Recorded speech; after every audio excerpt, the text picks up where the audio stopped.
Hey everyone, welcome to the 50th episode of Investing Kev. Yes, 50, 50.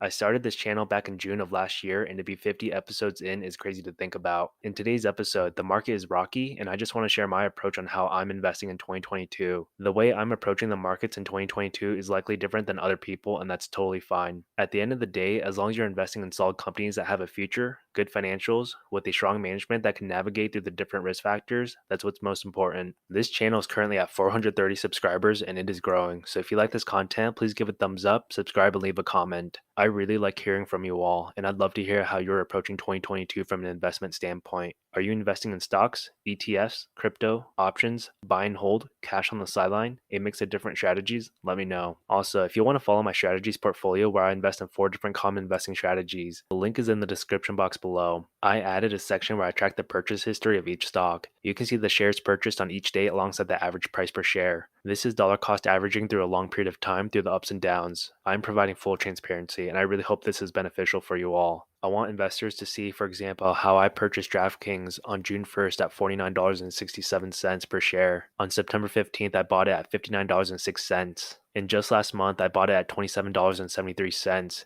You can see the ups and downs of DraftKings stock price and how I continue to purchase it through the highs and lows. And for full disclosure, this is for entertainment purposes only. Always do your due diligence and speak with a financial professional. Alright everyone, let's get started. My goal is financial freedom. I don't know when I'll reach that goal, but hopefully I can reach it within the next 5 to 10 years. I might be too optimistic, but right now I'm focusing on what's in my control. I have a few slides I want to share with you how I'm navigating 2022. First and foremost, I'm not panicking. I've spent a lot of time and energy researching these companies front to back, understanding them as much as possible. I've looked at their financials, their management, their outlook, and how they're positioned in the industry. I have conviction in all the stocks that I own. I believe every single stock I own will play a role in helping me achieve financial freedom. Do you have conviction in the things you own? When things are rocky, do you believe that your stocks are companies that will be around 5 to 10 years out and be better than they are now? Looking at the second bullet point, I'm continuing to dollar cost average. I dollar cost average. I don't try to time the market because I'm in this for the long term. My time horizon is many years out, so I'm not getting caught up trying to time the market and waste potential opportunities. Right now, with all the uncertainty, I'm going to keep more cash on the sidelines so I can buy more often throughout the week instead of all at once. For example, taking a look at Alibaba's past 5 days. On January 21st, I could have bought some at $126 per share. On January 24th, I could have got it at $116, and right now I could have bought some at $111. I believe in Alibaba, and dollar cost averaging really helps me average my price per share. I am on cruise control when it comes to investing. I know what stocks I like, I go out and I buy them. I'll talk later about how I prioritize what's most important. Next, I'm under the assumption that growth is minimal this year. This year is about accumulating as many shares as possible. I want to buy these stocks at a great value. I love buying stocks at a discount. Right now, I'm very happy. I'm willing to stomach these stocks dropping even more if it meant I'm able to get them even cheaper. So how am I doing this? Well, first off, I'm putting some of my money into dividend stocks. I know, on this channel all I pretty much talk about is growth stocks, but a huge chunk of my portfolio is in dividend stocks. I've been shifting around my strategy within the past year to reduce my non-core dividend positions while increasing my growth positions.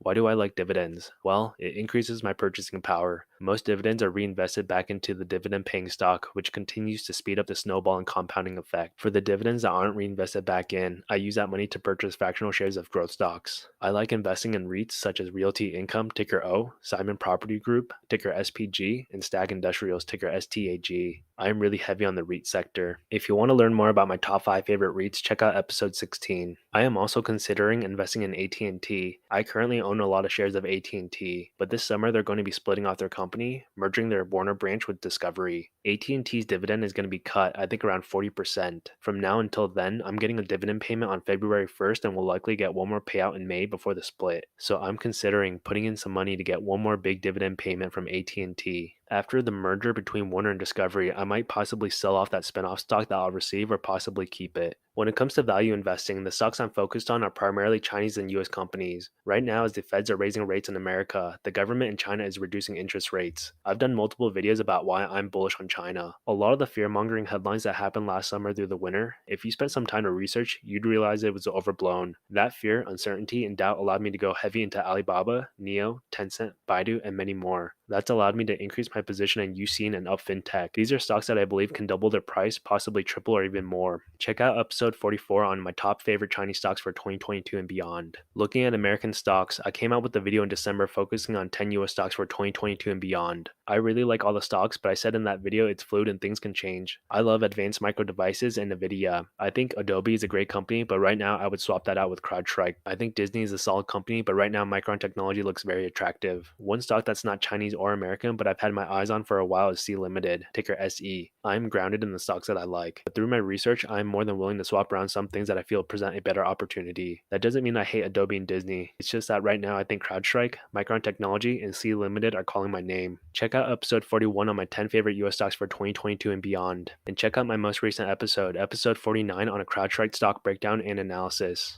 It's very easy to get caught up in the noise, to read tweets or look at Reddit posts or CNBC where people are telling you to sell and buy this or that. For me personally, I have a watch list that I've created for myself where I just have a list of stocks that I own and stocks that I have on my mind that I follow over time. This is the watch list that I've created. I just track general information like current price, how much it's lost or gained today, the 52-week highs and lows, and how far the stock has dropped from its 52-week high. In the priority column, you can see green, blue, red, and yellow. The stocks in green have the highest priority. The ones in blue are medium to high priority, yellow is medium, and red is low to medium priority. And if you see these stocks that are colored in light purple, that just means that these are stocks that I currently do not own. I am also staying focused by reading the news. I want to see what the Federal Reserve is going to do as well as look at global affairs. I'm heavy in Chinese stocks, so I need to frequently check in and see if there's anything notable the government has said or done. I am also reading news on specific stocks, such as looking at their quarterly results or presentations. In the second bullet, I want to talk about finding core stocks. Finding core stocks, both dividends and growth stocks, have really kept me focused. I've been consolidating my dividend portfolio. I've been selling a lot of dividend stocks that I just don't care too much about and moving it all into my core positions. It's easier to maintain, and these dividend stocks continue to increase their dividends each year. Like I said before, the stocks that I currently own now, I believe will take me to financial freedom. And last but not least, enjoying life. When I look at my portfolios, it's pretty much all red now, and I don't want to spend more time just looking at it. I believe in these stocks, and if I don't have money to invest, I need to find other things to do. So I would highly encourage you to find a good balance in life, to enjoy it and not get caught up in stocks 24/7. There's so much more out there, so take care of yourself mentally and physically. Alright, those are the slides that I want to share with you. If you enjoyed this content, hit the like button, subscribe, and let me know in the comments what you think. Alright everyone, as always, thank you for tuning in, stay safe, and I will see you all next time.